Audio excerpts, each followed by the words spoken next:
My Man Jeeves by P.G. Wodehouse. 3. Jeeves and the Hard-Boiled Egg. Sometimes of a morning, as I've sat in bed sucking down the early cup of tea and watched my man Jeeves flitting about the room and putting out the raiment for the day, I've wondered what the deuce I should do if the fellow ever took it into his head to leave me. It's not so bad now I'm in New York, but in London the anxiety was frightful. There used to be all sorts of attempts on the part of low blighters to sneak him away from me. Young Reggie Foljam, to my certain knowledge, offered him double what I was giving him, and Alastair Bingham Reeves, who's got a valet who had been known to press his trousers sideways, used to look at him, when he came to see me, with a kind of glittery, hungry eye that disturbed me deucedly. Bally pirates! The thing, you see, is that Jeeves is so dashed competent. You can spot it even in the way he shoves studs into a shirt. I rely on him absolutely in every crisis, and he never lets me down. And what's more, he can always be counted on to extend himself on behalf of any pal of mine who happens to be, to all appearances, knee-deep in the bullion. Take the rather rummy case, for instance, of dear old Bicky and his uncle, the hard-boiled egg. It happened after I had been in America for a few months. I got back to the flat latish one night, and when Jeeves brought me the final drink, he said, "Mr. Bickersteth called to see you this evening, sir, while you were out." "Oh," I said. "Twice, sir. He appeared a trifle agitated." "What? Pipped?" "He gave that impression, sir." I sipped the whiskey.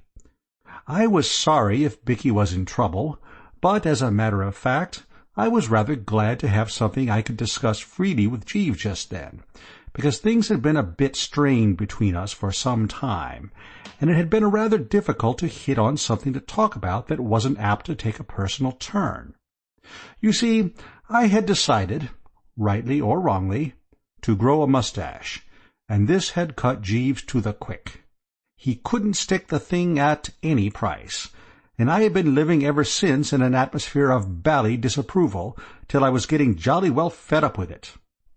What I mean is, while there is no doubt that in certain matters of dress Jeeves's judgment is absolutely sound and should be followed, it seemed to me that it was getting a bit too thick if he was going to edit my face as well as my costume. No one can call me an unreasonable chappie, and many's the time I've given in like a lamb when Jeeves has voted against one of my pet suits or ties. But when it comes to a valet staking out a claim on your upper lip, you've simply got to have a bit of the good old bulldog pluck and defy the blighter. He said that he would call again later, sir. Something must be up, Jeeves. Yes, sir. I gave the mustache a thoughtful twirl. It seemed to hurt Jeeves a good deal, so I chucked it. "I see by the paper, sir, that Mr. Bickersteth's uncle is arriving on the Carmantic." "Yes?" "His Grace the Duke of Chiswick, sir." This was news to me, that Bicky's uncle was a duke. Rum, how little one knows about one's pals. I had met Bicky for the first time at a species of Beano or jamboree down in Washington Square, not long after my arrival in New York. I suppose I was a bit homesick at the time, and I rather took to Bicky when I found out he was an Englishman, and had, in fact, been up at Oxford with me. Besides, he was a frightful chump, so we naturally drifted together, and while we were taking a quiet snort in a corner that wasn't all cluttered up with artists and sculptors and what-not, he furthermore endeared himself to me by a most extraordinarily gifted imitation of a bull-terrier chasing a cat up a tree. But, though we had subsequently become extremely pally, all I really knew about him was that he was generally hard up, and had an uncle who relieved the strain a bit from time to time by sending him monthly remittances. "If the Duke of Chiswick is his uncle," I said, "why hasn't he a title? Why isn't he Lord Whatnot? Mr. Bickersteth is the son of his Grace's late sister, sir, who married Captain Rollo Bickersteth of the Coldstream Guards. Jeeves knows everything. Is Mr. Bickersteth's father dead too? Yes, sir. Leave any money? No, sir. I began to understand why poor old Bicky was always more or less on the rocks. To the casual and irreflective observer, if you know what I mean, it may sound a pretty good wheeze having a duke for an uncle, but the trouble about old Chiswick was that, though an extremely wealthy old buster, owning half London and about 5 counties up north, he was notoriously the most prudent spender in England. He was what American chappies would call a hard-boiled egg. If Bicky's people hadn't left him anything, and he depended on what he could prize out of the old duke, he was in a pretty bad way. Not that that explained why he was hunting me like this, because he was a chap who never borrowed money. He said he wanted to keep his pals, so never bit anyone's ear on principle.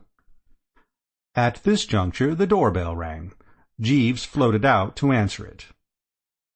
"Yes, sir. Mr. Wooster has just returned," I heard him say, and Bicky came trickling in, looking pretty sorry for himself. "Hello, Bicky," I said.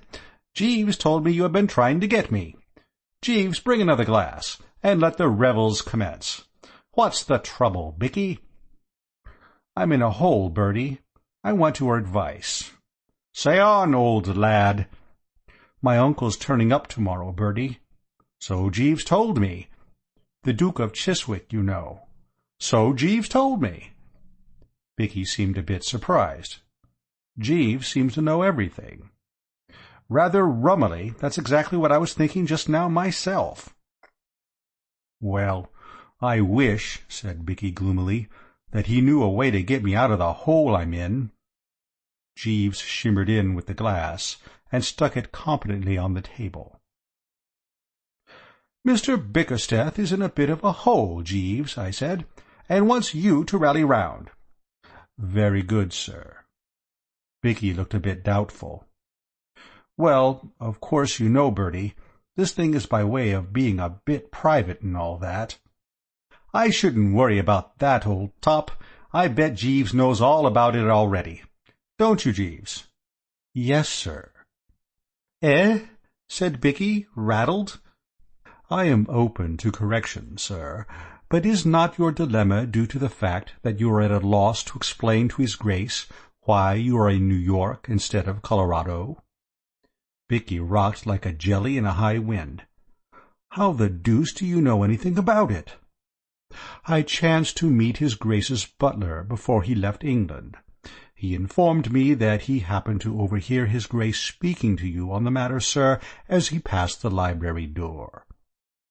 Bicky gave a hollow sort of laugh. "Well, as everybody seems to know all about it, there's no need to try to keep it dark. The old boy turfed me out, Bertie, because he said I was a brainless nincompoop. The idea was that he would give me a remittance on condition that I dashed out to some blighted locality of the name of Colorado and learned farming or ranching or whatever they call it at some bally ranch or farm or whatever it's called. I didn't fancy the idea a bit. I should have had to ride horses and pursue cows and so forth. I hate horses. They bite at you. I was all against the scheme.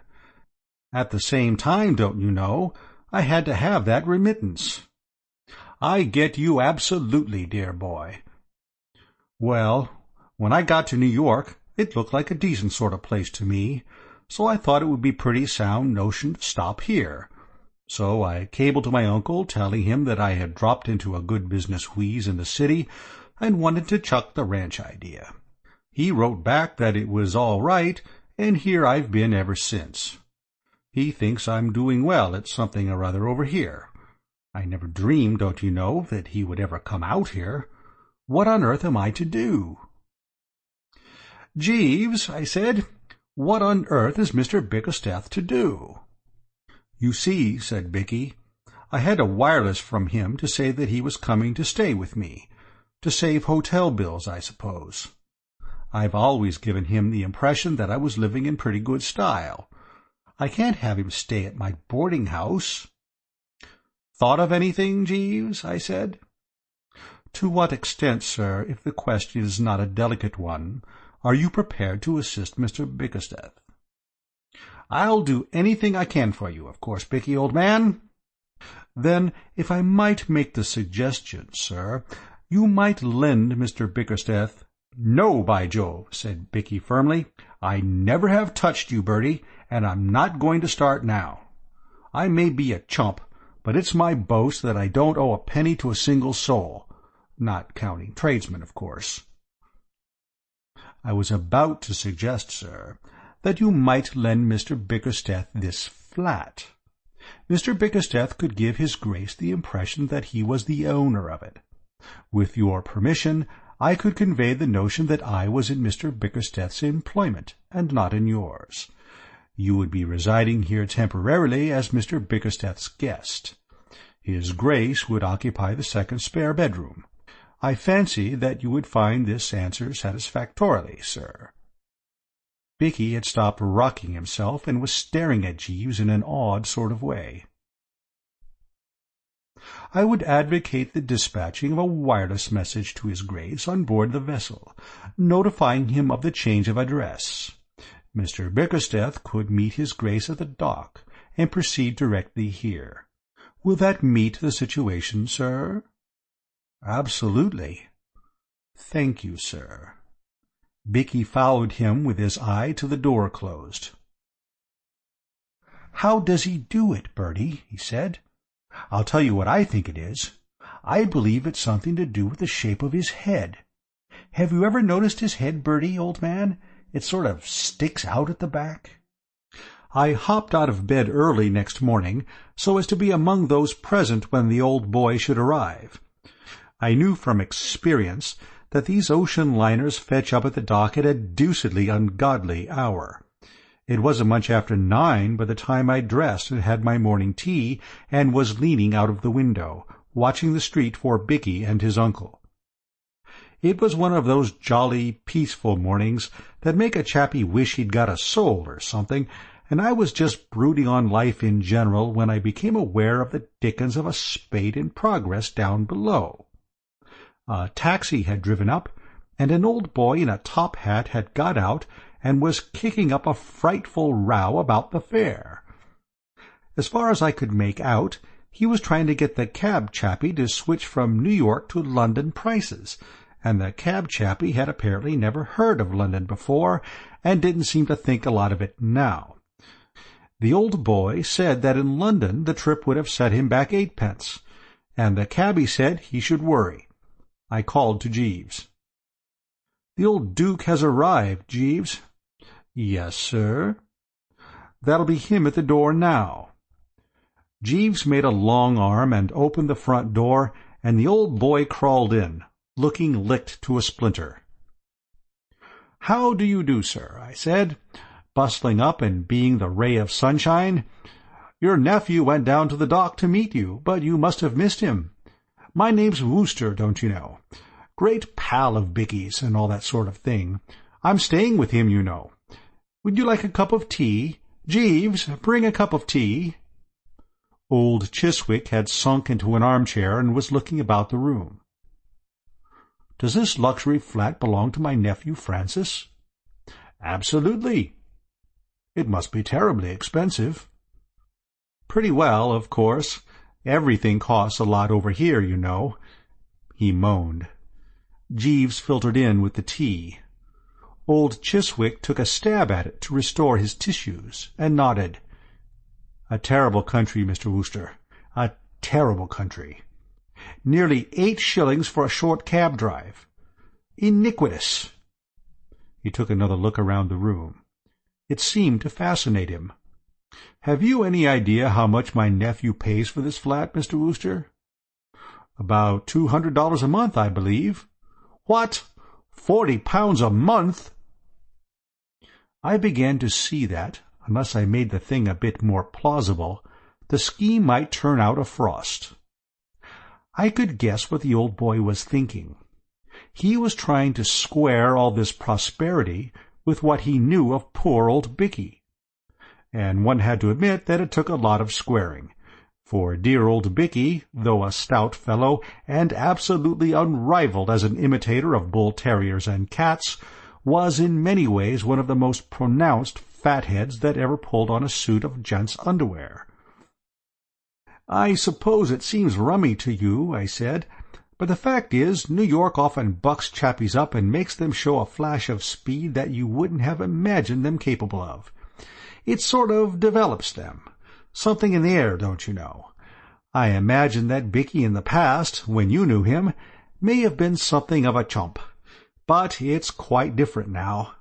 Devilish efficient sort of chappie, and looked in on commercial circles as quite the nib." "I'm amazed. What is the nature of my nephew's business, Mr. Wooster?"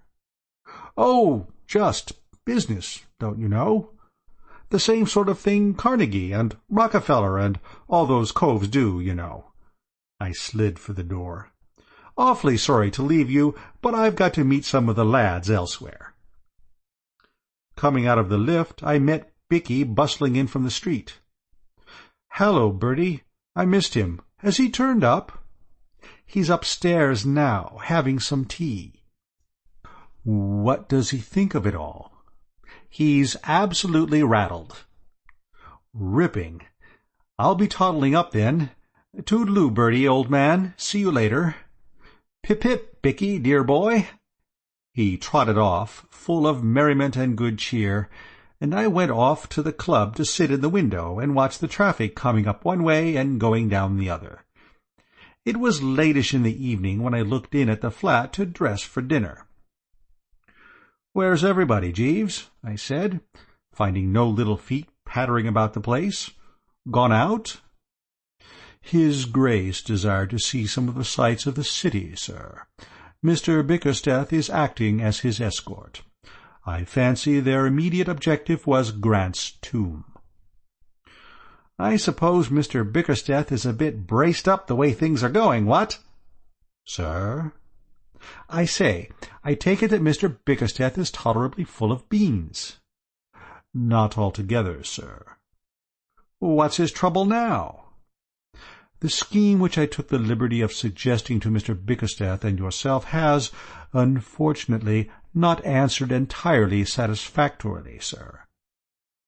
"Surely the Duke believes that Mr. Bickersteth is doing well in business, and all that sort of thing?" "Exactly, sir, with the result that he has decided to cancel Mr. Bickersteth's monthly allowance, on the ground that, as Mr. Bickersteth is doing so well on his own account, he no longer requires pecuniary assistance."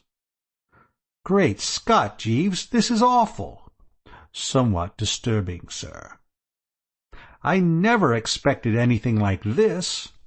"I confess I scarcely anticipated the contingency myself, sir." "I suppose it bowled the poor blighter over, absolutely." Mr. Bickersteth appeared somewhat taken aback, sir. My heart bled for Bicky. "We must do something, Jeeves." "Yes, sir." "Can you think of anything?" "Not at the moment, sir." "There must be something we can do." "It was a maxim of one of my former employers, sir, as I believe I mentioned to you once before, the present Lord Bridgenorth, that there is always a way. I remember his lordship using the expression on the occasion— he was then a business gentleman, and had not yet received his title— when a patent hair-restorer, which he chanced to be promoting, failed to attract the public. He put it on the market under another name, as a depilatory, and amassed a substantial fortune. I have generally found his lordship's aphorism based on sound foundations. No doubt we shall be able to discover some solution of Mr. Bickersteth's difficulty, sir." "Well, have a stab at it, Jeeves." "I will spare no pains, sir." I went and dressed sadly. It will show you pretty well how pipped I was when I tell you that I near as toucher put on a white tie with a dinner jacket. I sallied out for a bit of food more to pass the time than because I wanted it. It seemed brutal to be wading into the bill of fare with poor old Bicky headed for the breadline.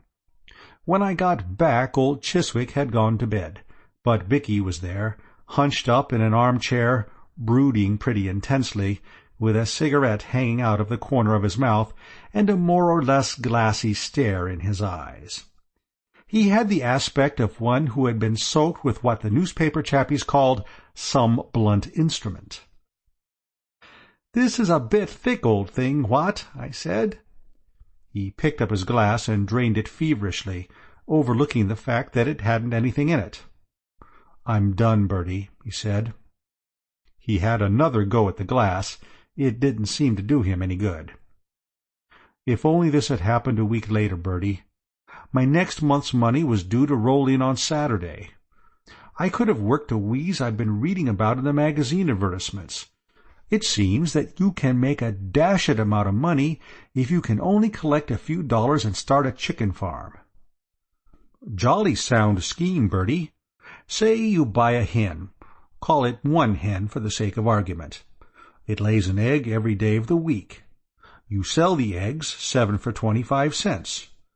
Keep of hen costs nothing. Profit practically 25 cents on every 7 eggs. Or look at it another way. Suppose you have a dozen eggs. Each of the hens has a dozen chickens. The chickens grow up and have more chickens.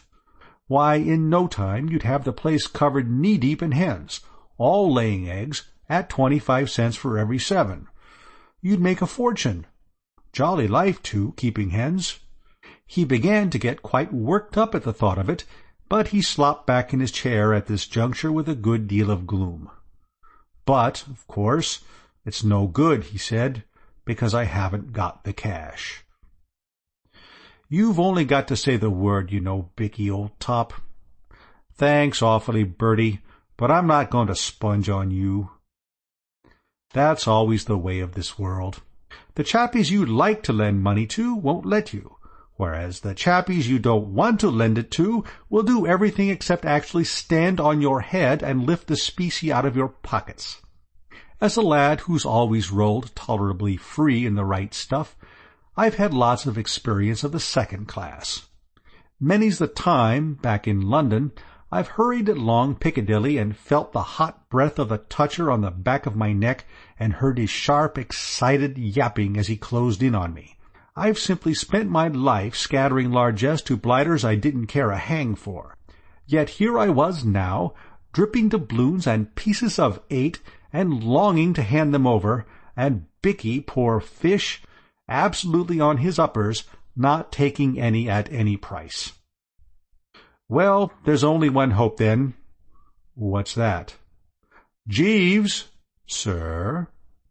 There was Jeeves, standing behind me, full of zeal. In this matter of shimmering into rooms the chappie is rummy to a degree. You're sitting in the old armchair, thinking of this and that, and then suddenly you look up, and there he is.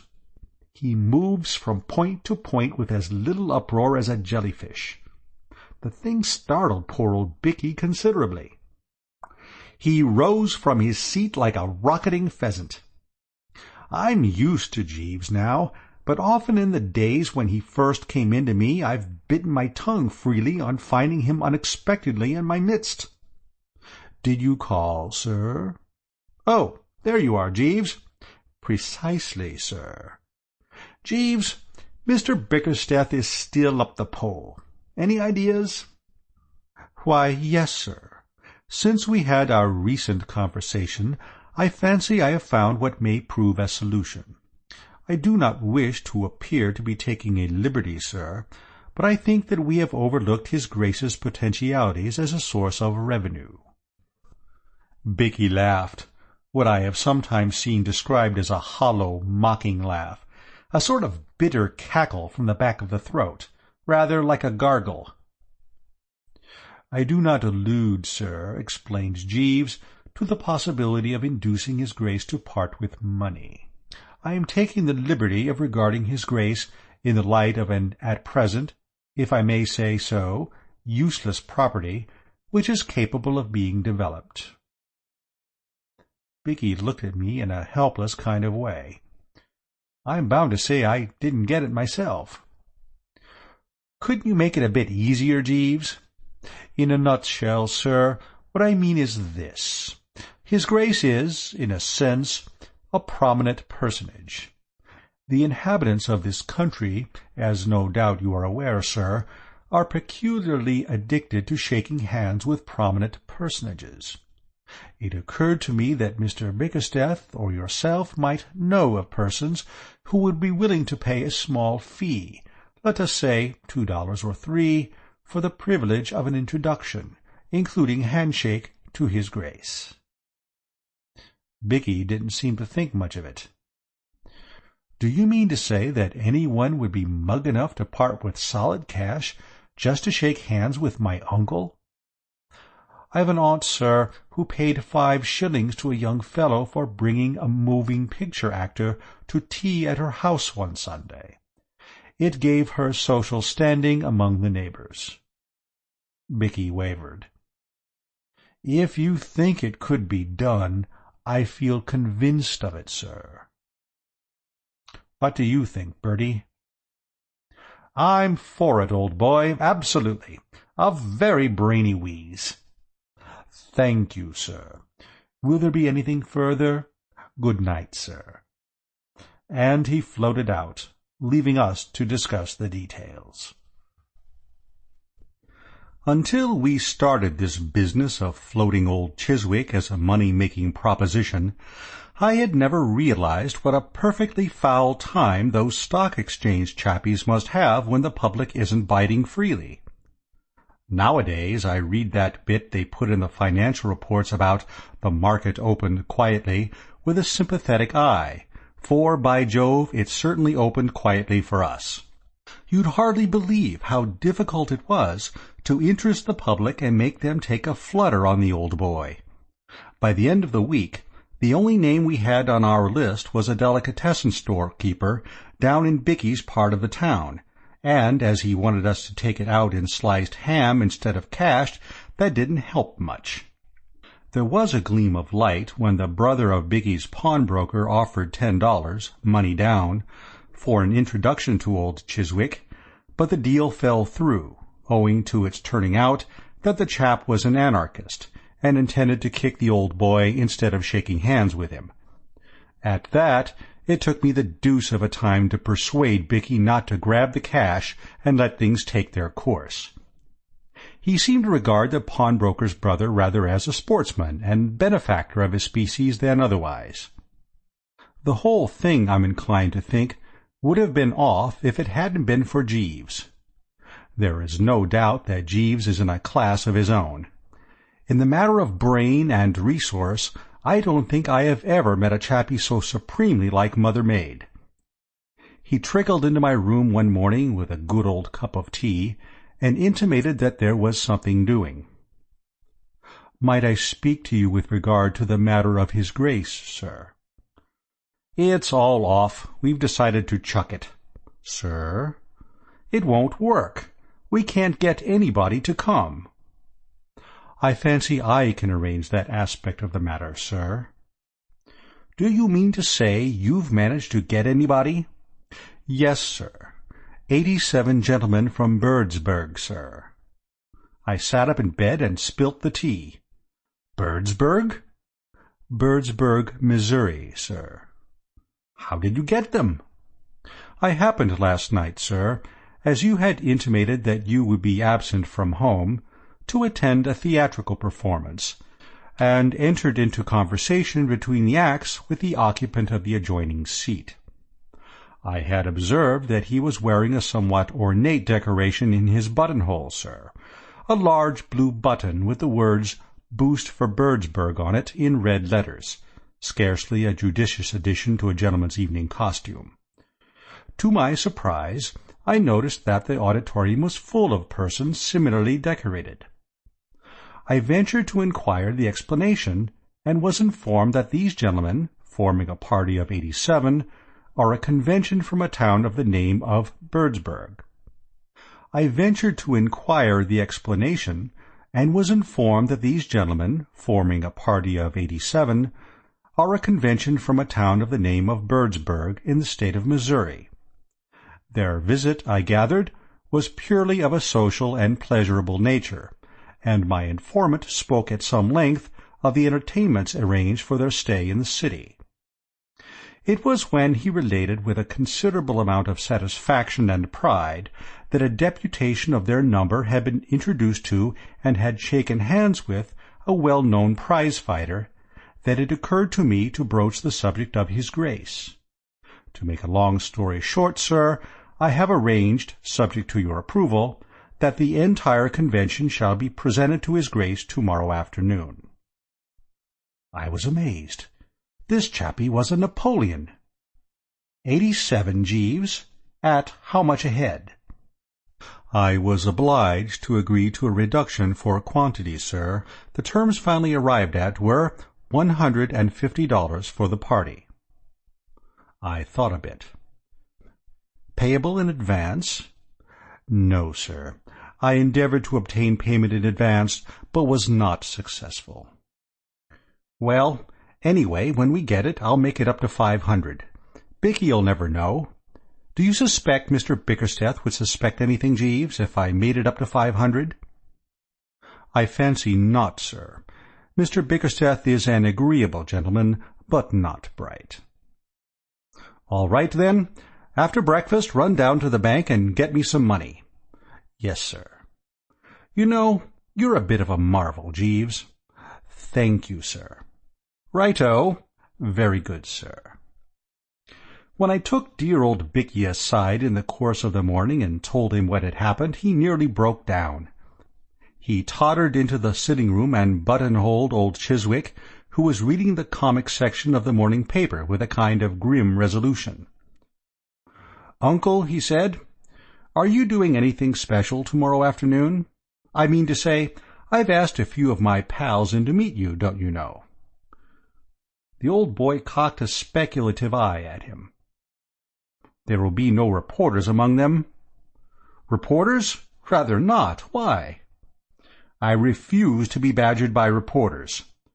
There were a number of adhesive young men who endeavored to elicit from me my views on America while the boat was approaching the dock. I will not be subjected to this persecution again."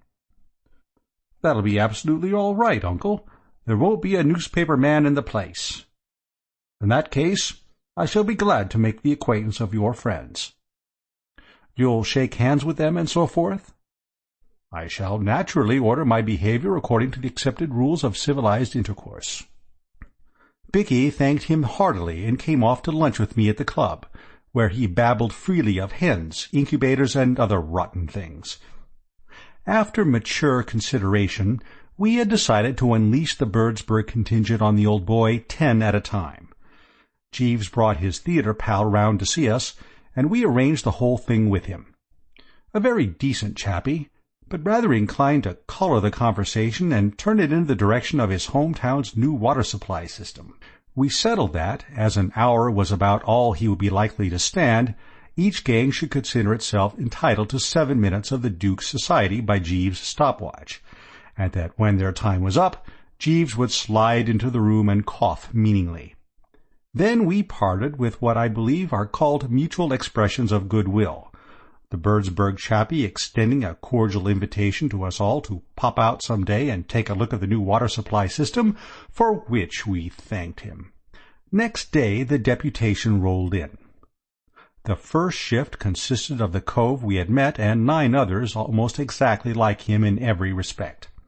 They all looked deuced keen and businesslike, as if from youth up they had been working in the office and catching the boss's eye and what not. They shook hands with the old boy with a good deal of apparent satisfaction, all except one chappie, who seemed to be brooding about something, and then they stood off and became chatty. "What message have you for Birdsburg, Duke?" asked our pal. The old boy seemed a bit rattled. "I have never been to Birdsburg." Chappie seemed pained. "You should pay it a visit," he said. "The most rapidly growing city in the country, Boost for Birdsburg." "Boost for Birdsburg," said the other chappies reverently. The chappie who had been brooding suddenly gave tongue. "Say!"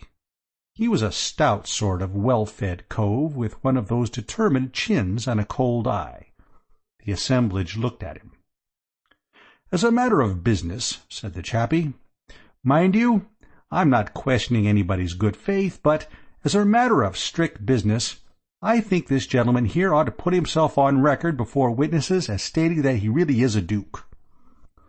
"What do you mean, sir?" cried the old boy, getting purple. "No offense, simply business.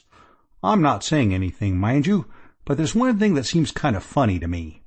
This gentleman here says his name's Mr. Bickersteth, as I understand it.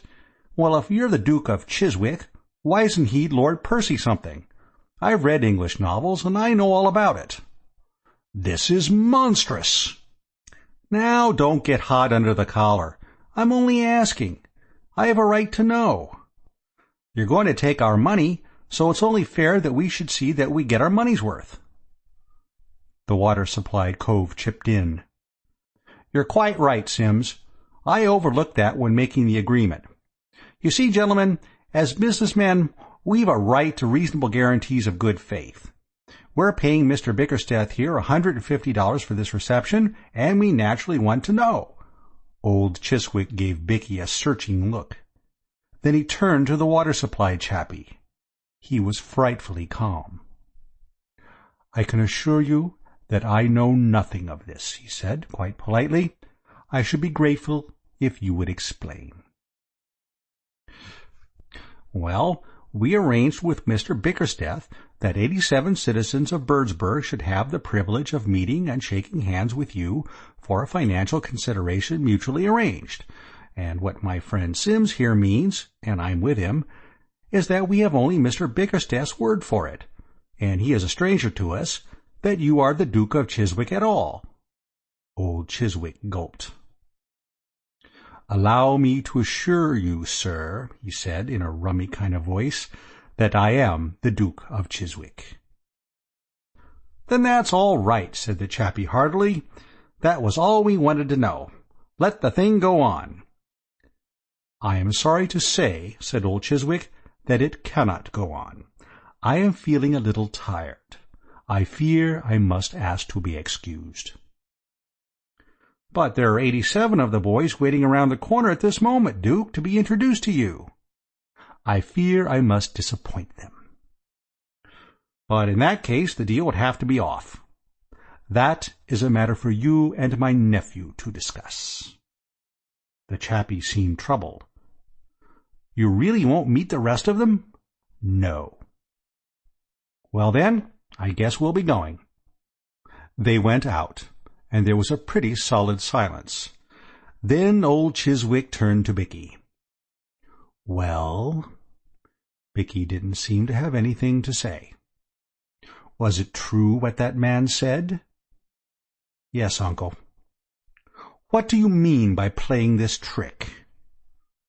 Bicky seemed pretty well knocked out, so I put in a word. "I think you better explain the whole thing, Bicky, old top." Bicky's Adam's apple jumped about a bit, then he started. "You see, you had cut off my allowance, uncle, and I wanted a bit of money to start a chicken farm. I mean to say, it's an absolute cert if you once get a bit of capital. You buy a hen, and it lays an egg every day of the week, and you sell the eggs, say 7 for 25 cents. Keep of the hens costs nothing, profit practically. What is all this nonsense about hens? You led me to suppose you were a substantial businessman." "Old Bicky rather exaggerated, sir," I said, helping the chappie out. "The fact is, the poor old lad is absolutely dependent on that remittance of yours, and when you cut it off, don't you know, he was pretty solidly in the soup, and had to think of some way of closing in on a bit of the ready pretty quick. That's why we thought of this handshaking scheme." Old Chiswick foamed at the mouth. "So you have lied to me. You have deliberately deceived me as to your financial status." "Poor old Bicky didn't want to go to that ranch," I explained. He doesn't like cows and horses, but he rather thinks he would be hot stuff among the hens. All he wants is a bit of capital. Don't you think it'd be rather a wheeze if you were to, after what has happened? After this deceit and foolery? Not a penny. But not a penny. There was a respectful cough in the background. If I might make a suggestion, sir. Jeeves was standing on the horizon, looking devilish brainy. Go ahead, Jeeves, I said. I would merely suggest, sir, that if Mr. Bickersteth is in need of a little ready money, and is at a loss to obtain it elsewhere, he might secure the sum he requires by describing the occurrences of this afternoon for the Sunday issue of one of the more spirited and enterprising newspapers. By Jove, I said. By George, said Bicky. Great heavens, said old Cheswick. Very good, sir, said Jeeves. Bicky turned to old Chiswick with a gleaming eye. Jeeves is right. I'll do it. The Chronicle would jump at it. They eat that sort of stuff. Old Chiswick gave a kind of moaning howl. I absolutely forbid you, Francis, to do this thing. That's all very well, said Bicky, wonderfully braced, but if I can't get the money any other way— Wait, my boy. You are so impetuous. We might arrange something. I won't go to that bally ranch. No, my boy. I would not suggest it. I would not for a moment suggest it. I think— He seemed to have a bit of a struggle with himself. I think that, on the whole, it would be best if you returned with me to England. I might— In fact, I think I see my way I might be able to utilize your services in some secretarial position. I shouldn't mind that. I should not be able to offer you a salary, but as you know, in English political life, the unpaid secretary is a recognized figure. The only figure I'll recognize, said Bicky firmly, is 500 quid a year, paid quarterly. My dear boy, absolutely. But your recompense, my dear Francis, would consist in the unrivaled opportunities you would have, as my secretary, to gain experience, to accustom yourself to the intricacies of political life, in fact, you would be in an exceedingly advantageous position. 500 a year, said Bicky, rolling it round his tongue. Why, that would be nothing to what I could make if I started a chicken farm. It stands to reason. Suppose you have a dozen hens. Each of the hens has a dozen chickens. After a bit the chickens grow up and have a dozen chickens each themselves, and then they all start laying eggs. There's a fortune in it. You can get anything you like for eggs in America. Chappies keep them on ice for years and years and don't sell them till they fetch about $1 a whirl. You'd think I'm going to chuck a future like this for anything under 500 goblins a year? What? A look of anguish passed over old Chiswick's face. Then he seemed to be resigned to it. Very well, my boy, he said. What-ho, said Bicky. All right, then. Jeeves, I said. Bicky had taken the old boy off to dinner to celebrate, and we were alone. Jeeves, this has been one of your best efforts. Thank you, sir. It beats me how you do it. Yes, sir. The only trouble is, you haven't got much out of it, what? I fancy Mr. Bickersteth intends, I judge from his remarks, to signify his appreciation of anything I have been fortunate enough to do to assist him at some later date when he is in a more favorable position to do so. It isn't enough, Jeeves. Sir? It was a wrench, but I felt it was the only possible thing to be done. Bring my shaving things. A gleam of hope shone in the chappie's eyes, mixed with doubt. You mean, sir, and shave off my mustache. There was a moment's silence. I could see the fellow was deeply moved. "Thank you very much indeed, sir," he said in a low voice, and popped off. End of Jeeves and the Hard-Boiled Egg.